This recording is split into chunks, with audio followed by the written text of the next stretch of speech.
You're tuned in to Be Provided Conservation Radio, and I am Marcia Civic.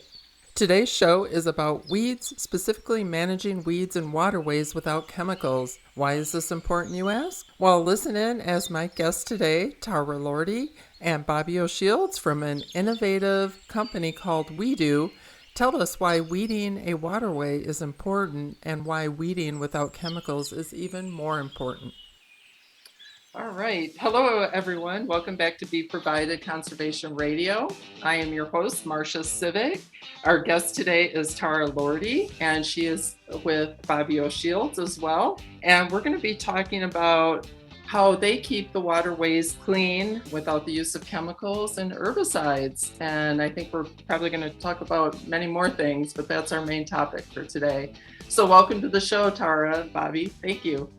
Thank you so much, Marcia. We really appreciate the time and very excited that you've invited us to talk about this. It's a very important issue and we're grateful. Thank you. Oh, you're very welcome. And I'm glad you two are taking the time to talk about this. This is a new topic for me, I believe. I don't know if I should share the story, but as I was telling Tara before the show got started, I never thought of this topic before, but I was reading the book Braiding Sweetgrass by Robin Wall Kimmerer. And she was talking about how important it was to remove invasive plants from waterways. And I literally found Tara's information like 2 hours after I read that section of the book. So I think this was meant to be for sure. So I'm excited. Give it a push. I'm excited to learn more. So can you tell us a little bit, Tara, about how you got involved in working with this line of work? How did you get involved with this?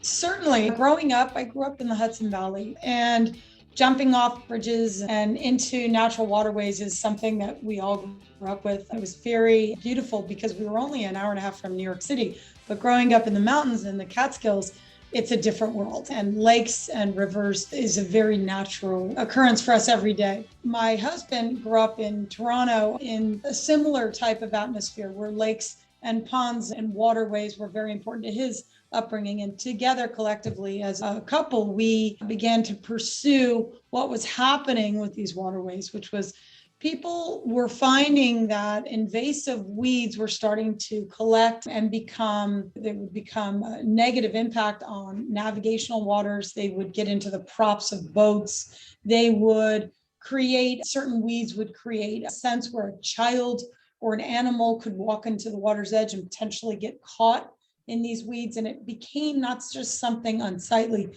but actually very dangerous.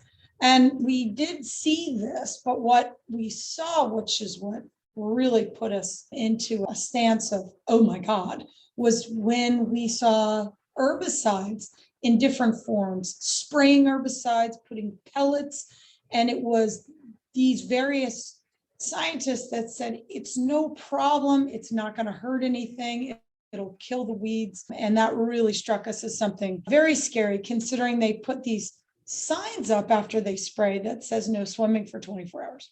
Yeah. So I made a very cute cartoon, and the cartoon is called Fish Can't Read. Okay, so no swimming for 24 hours, assuming that you want to dissipate out the chemicals. What happens when that person comes and fishes the next day and they want to eat their little bass fish and they've just ingested compounds that are causing cellular death?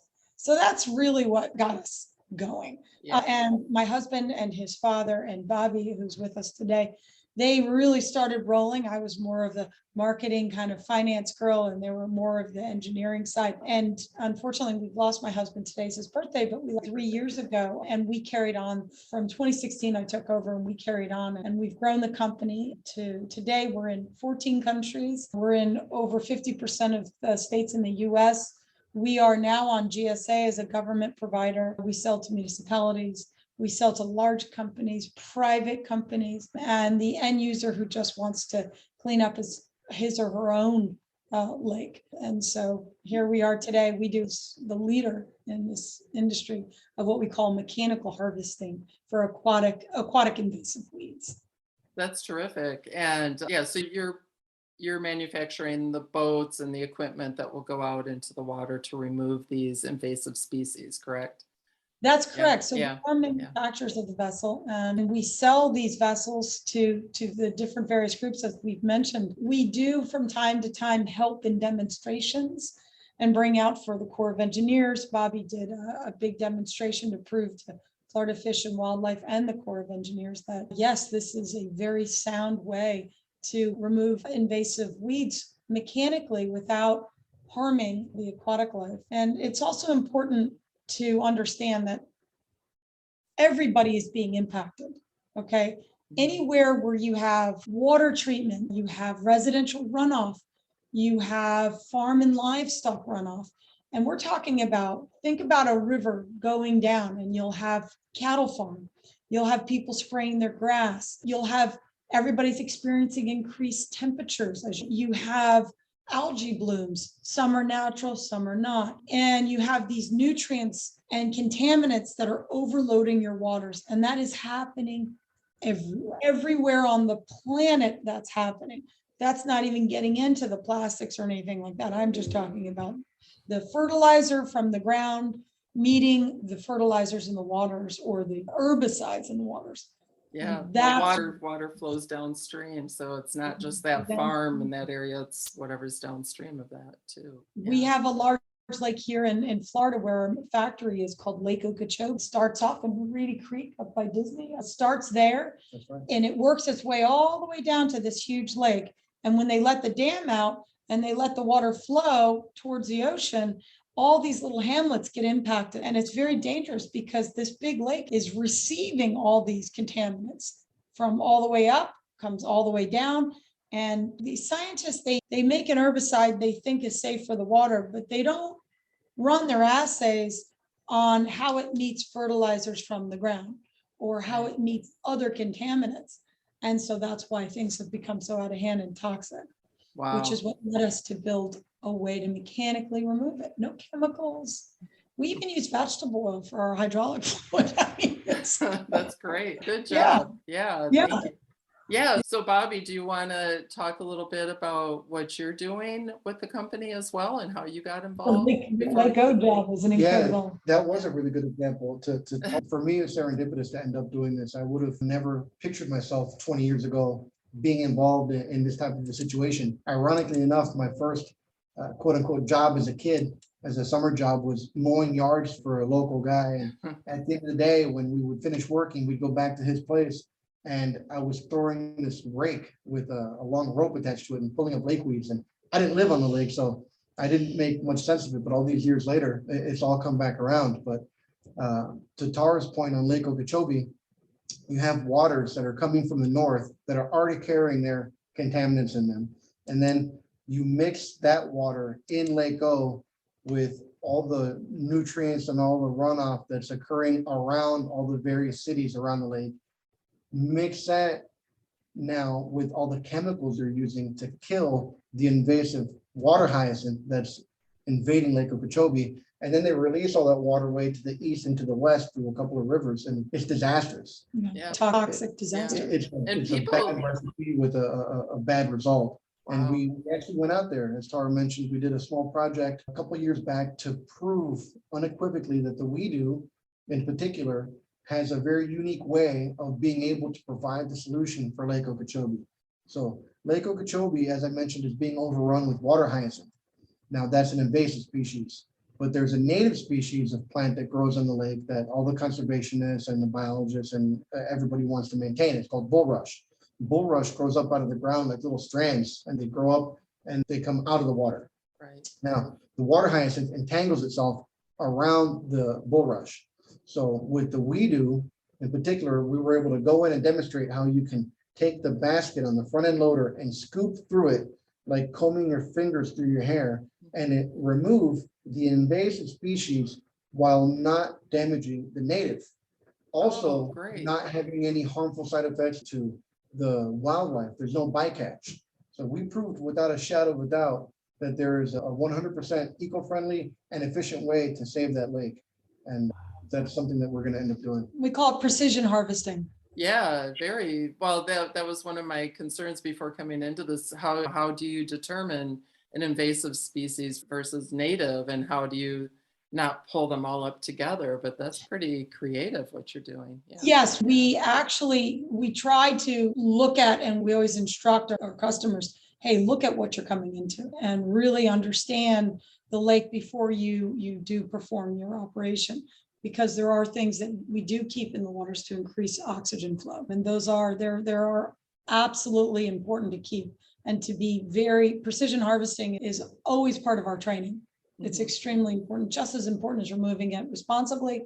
It's also important to remove it with precision. Yeah, In absolutely. a very targeted method. Yeah, opposed to like blasting a bunch of chemicals down. They don't Right. really care. They're just gonna Just give it 24 hours, man. yeah, just give it Yeah, 20. and then you can go swimming. Yeah, no Yeah, problem. that's no problem. 24 hours. Come on. It's crazy. I was going to ask, isn't Lake Okeechobee like one of the big fishing lakes too? Don't a lot of Yes, people fish unfortunately. there? Major Okay. fishing lake. Yeah. It's a recreational lake here, and Yeah. all the anglers on Lake Okeechobee are literally up in arms about what's happening there, rightfully. Yeah. And that's the fight we're going to win. It's going to take some time. There's a lot of powers that be involved, Yeah. and it's a long story, but we're going to help save that. Yeah. Wow, good. I hope so. Yeah. And how long does it take for a lake like Okeechobee to build up these invasive species? Are they fast growing? Do they overtake the native species pretty fast, or is It it? depends which weeds you're talking about. Okay. So for example, spatterduck or lily pads are probably one of the fastest growing, and others like cattails are pretty quick. They grow very quickly. Yeah, so depending on, there's so many factors that play into it. All the nutrient levels that are already naturally occurring in the water, what type of nutrients are coming into it, the Yeah. nitrogen, the phosphates. Yeah. But some different invasive species can actually double in size literally every day. Yeah. Now, Wow. again, that varies on a lot of factors, but this stuff can be very aggressive. We also noticed that some of these people spraying chemicals, the invasive weeds have actually developed a tolerance. So Yeah. yeah, That's right. they've survived it. They've developed their own tolerance, which is unfortunate because these sprayers will turn around and say, oh, I didn't get it. Yes, you did. Yes, you did. And they go, oh, they go and blast it again. And oh God, It's you still know. not going. Double, triple, quadruple, quintuple the amount of chemical Right. on the label. Wow. Always read the label. Now, they're not adhering to those. They're being very bad boys. And even still, it's not working and they wonder why. But that's crazy. So how long will it take for a lake to come back to life once you have removed some of these species? Like how long will it take to revive itself and oxygen levels getting back to normal and things like that? And keep That's in a mind, really I'm totally naive on some of this. No, it's such a great question. Yeah. Because what we found is when we watch a lake get treated with herbicides, it takes about 3 to 6 weeks for the herbicides to even do its job. And then when it does, it just turns brown. And then that brown waste sinks to the bottom and then it stays there. Where when you mechanically remove it and you come in and you remove the weeds, you have immediate satisfaction, immediate increase in water flow, immediate satisfaction on navigational channels. And again, if you're responsible with your precision harvesting, it's immediate. Absolutely. You go home at night and you look over your lake, and aside from maybe wanting to skim some of the seeds off the top, you're done, and it immediately has a direct impact. That's great. Positive impact on the aquatic life. That's right. Instant gratification. Instant, yeah. Which you would think with this fast-paced world, everybody wanting something right now, you would think to be more cognizant of the fact that mechanical harvesting is the way to go. And frankly, every day that goes by, the awareness is spreading. More and more people are realizing that this is the ultimate way. Yeah. So There's in Yeah. Europe, we banned herbicides. Oh, good. I didn't know Yeah. that. That's good. Yeah. Well, I did watch some videos of the boat going through removing weeds, and I don't know if the process was sped up on the video, but it looks like it would be much faster to remove the way you do than, like you said, waiting for the herbicides and everything to take hold after weeks and then everything. Here you can just, it looks like you can remove a large amount of weeds in a short amount of time. Like 500 Bobby pounds a said, minute. yeah, yeah. And we can remove 500 pounds a minute, which is how much tons a day? Wow. it's a lot of complicated math, which is hard for my small brain. But at the end of the day, after 8 hours of work with the machine, at 500 pounds a minute is well over 100 tons of vegetation removed from Wow. the water. Yeah. Yeah. Yeah. So Yeah. that's a 100 tons. That's great. Those boats are really, really cool looking on the video I efficient. saw. Yeah. Yeah, yeah. So I And then you hope, think about it, if you can remove 100 tons, think about if you sprayed, all of that tonnage is going to sit on the bottom, reducing the levels of your height of water and increasing the temperatures. yeah, There's no positive impact with that. no, not at all. Has there been any studies on what this does to the aquatic life? I'm sure there has. I'm not aware of them. Like the Yes. herbicides, they say that we can swim after 24 hours, but like you said, the fish don't read. And then we eat those fish. And so that's gotta affect us down the road. Have there been long-term studies of humans eating fish contaminated by Well, herbicides? yes, there's been substantial studies. There's been, you could see, I can just use the example of Roundup and their lawsuits. That's very public knowledge. Similar chemical composition are being used in the herbicide sprays. In both situations, they cause cellular death. That's the goal of these chemicals, is to cause cellular death so that the unsightly weeds on ground or in water aren't there anymore. And they've proven that these herbicides can cause cellular change. And to what extent that cellular change happens is the level of danger you're dealing with. So if you're dealing with a state that doesn't have a strong DEC that's monitoring the spraying and monitoring how much they're putting in, or FWC for Florida, for example, that could be very dangerous. And let me just give you an example of how dangerous this actually is.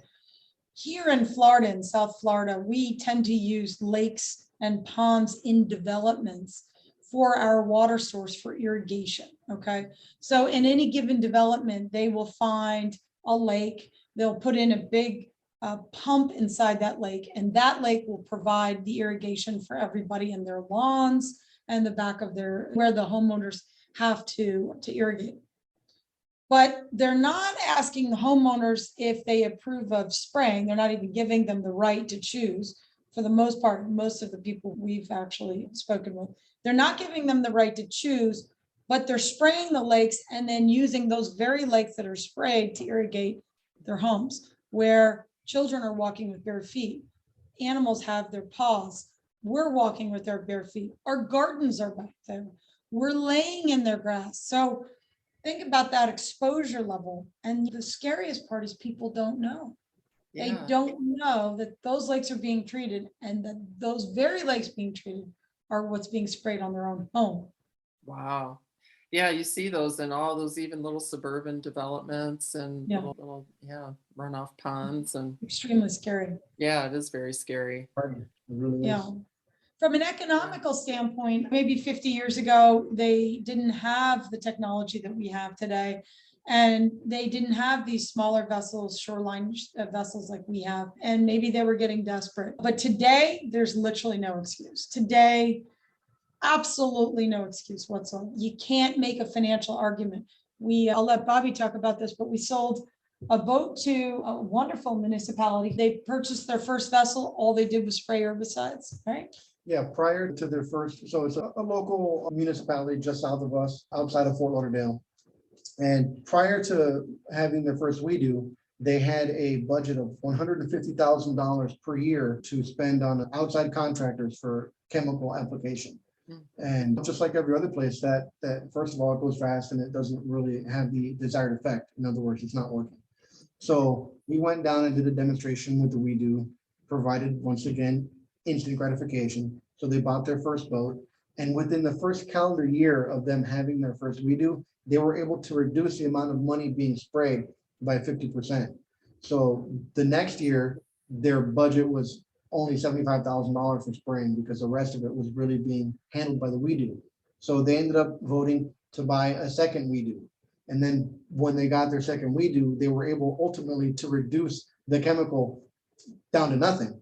So Good. no more outside contractor spraying. After year 3, the boats are paying for themselves. And a couple of months ago, they just put in a purchase order for their third WeeDoo.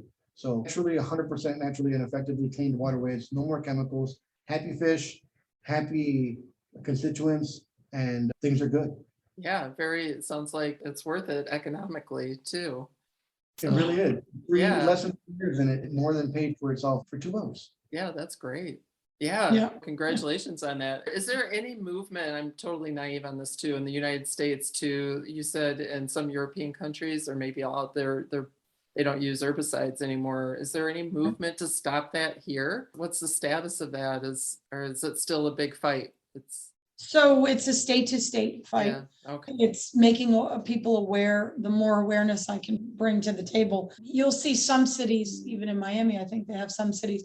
There's some cities that are starting to put restrictions, and the move is starting to happen. Why Europe has banned it and we haven't, it really is confusing to me. Sometimes we seem to be the last ones to make these changes, and I don't understand it. Even the diet drinks that we have that are completely dangerous, and Right. there's a whole host of things that aren't allowed in Europe that we have here. It's very confusing to me. Do they have lobbyists there? Is that why? Yeah, that's what I was gonna say. European And it's Union is money, easier to yeah. get state to state here. But yeah, it's really scary. Yeah, And because ag's a big business here for sure. Yeah. ag's a big business. Big Major. pharma is a big business. Yeah. Fighting That- big pharma as well. Yeah, yeah. And those are the major sources, I would think, huh? For some of That's this right. runoff. Yeah. Yeah. Yeah. So, wow.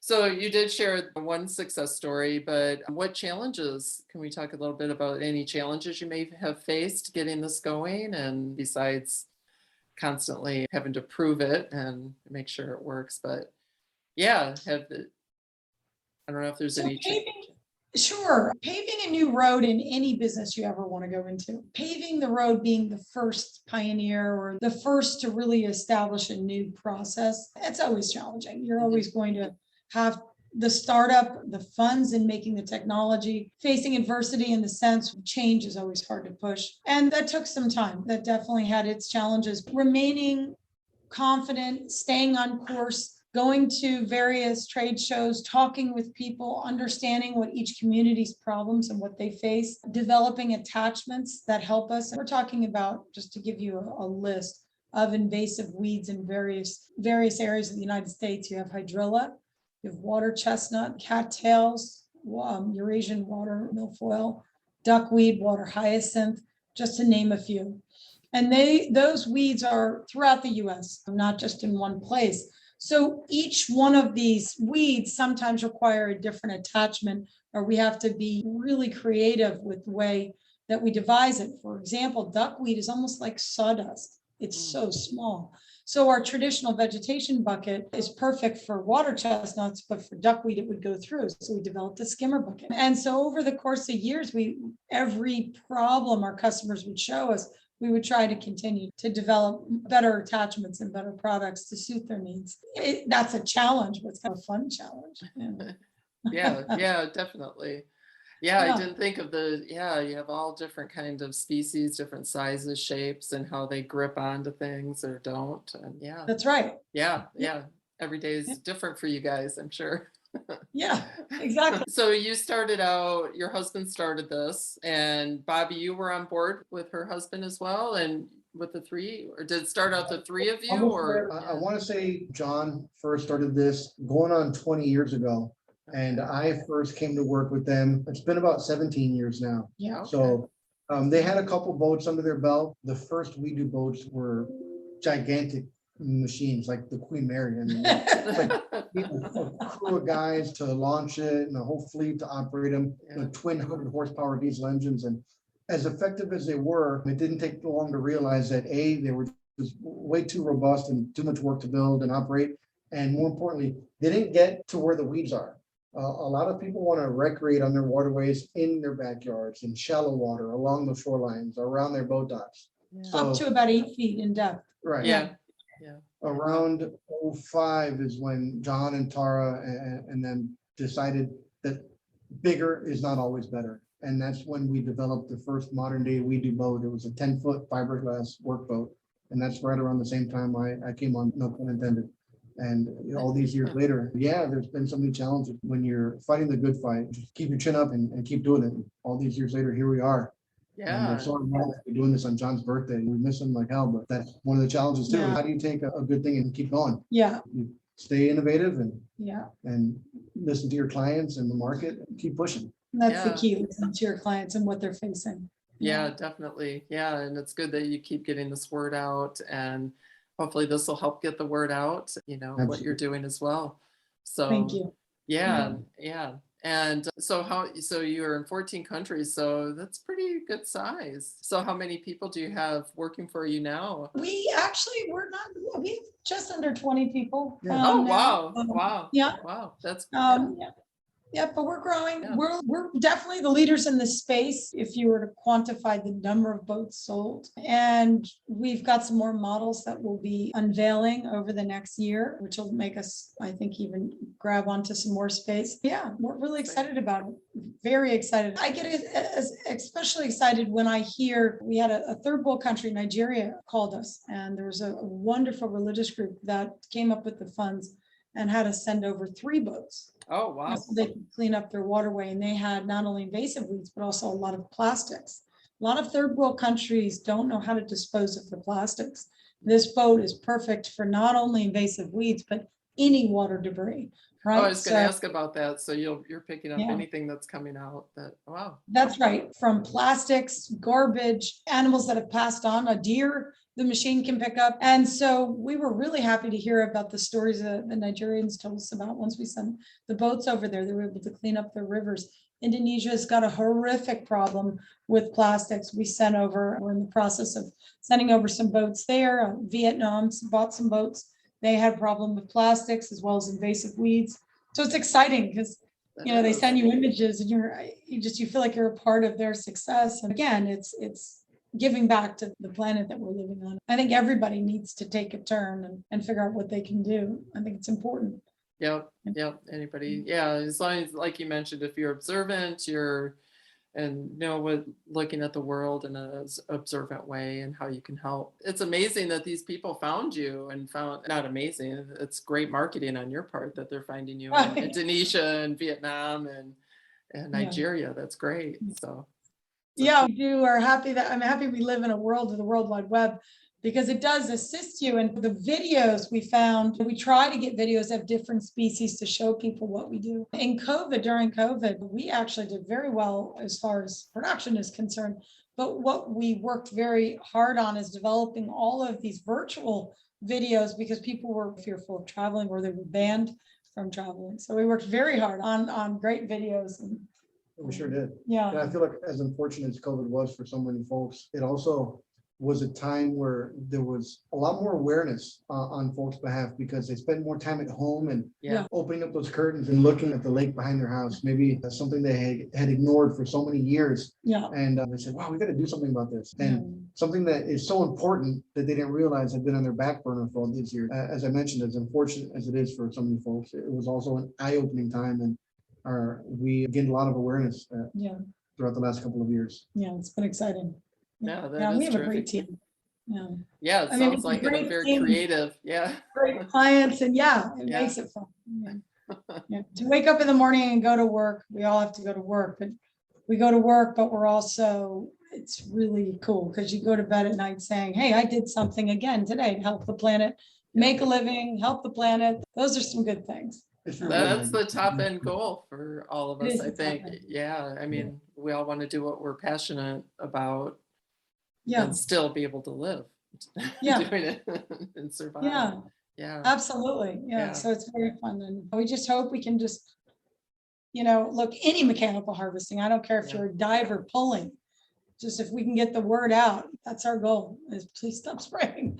And just for little teeny ponds, if you want to go in with your divers and your hand pulling, fine. If you come up with some way of removing it we're fine. Just we happen to build something very cool, but any mechanical harvesting is so much better. That's all we're begging and pleading people to really understand. Positive of mechanical.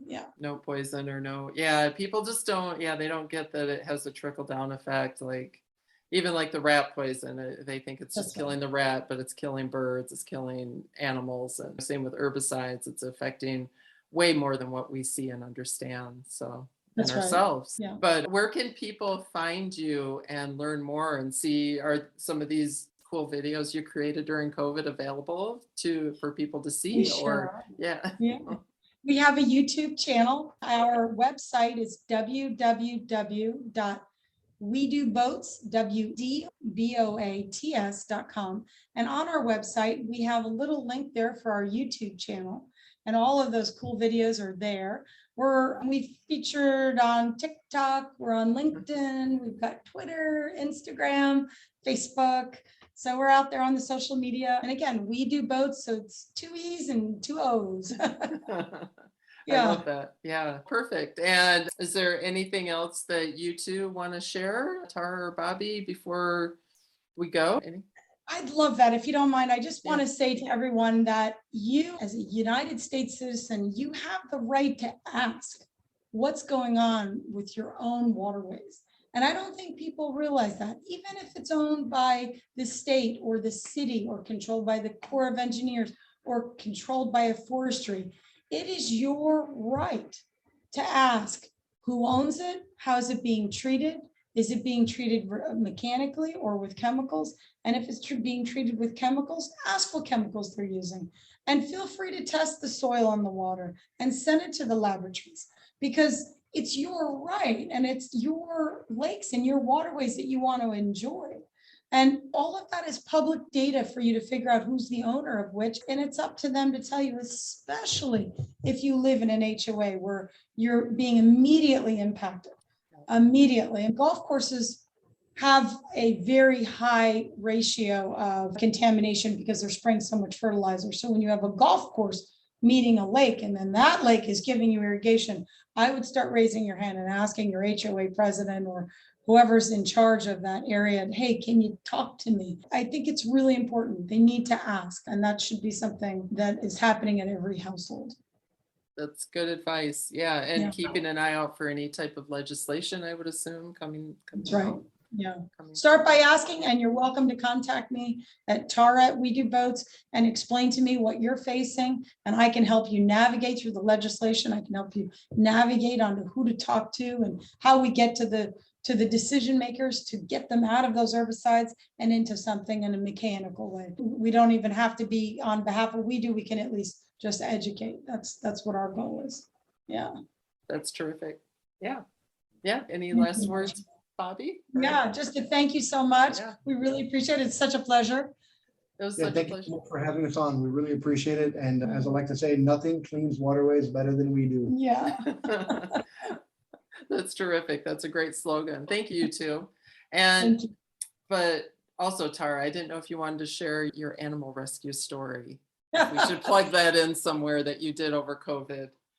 Yes. So you did a fun little thing. Yeah. And a good thing. Every year, actually, Bobby joins me. We do animal rescue. We choose either a hurricane or some type of situation where we feel that they need our services. We bring our boats, we show up. But during COVID, there wasn't a hurricane per se. There was actually a situation where St. Thomas, St. Croix, they all were in a position they had to destroy animals because the owners of these homes and animals weren't coming back to the islands because they thought it was dangerous or they couldn't travel. So we were notified by 2 entities, Big Dog Ranch, as well as some of these shelters over on the islands, that they were actually going to euthanize up to 90 animals. At that call, I ended up putting 110 animals in a cargo. I chartered a plane and I flew over and loaded 110 animals into a cargo plane safely in a 5-6 hour ride because we had to stop twice for gas. And with all these different animals stressed out. Yeah. I gave up my own seat and I sat on the floor, but we landed safely here in the Treasure Coast. And we had a whole team of people with different shelters there to assist us in unloading the plane. And we brought all these beautiful animals to safety, and they've been rehomed and they were not euthanized. And I guess it's important that everybody should ask themselves, what can they do this year or next year? Have a plan, have a goal, whether it's animal rescue or it's aquatic rescue, just have a goal and make it part of it. It's important. And it's something that we really had a lot of fun doing. Absolutely. It was a good teardropper on that one.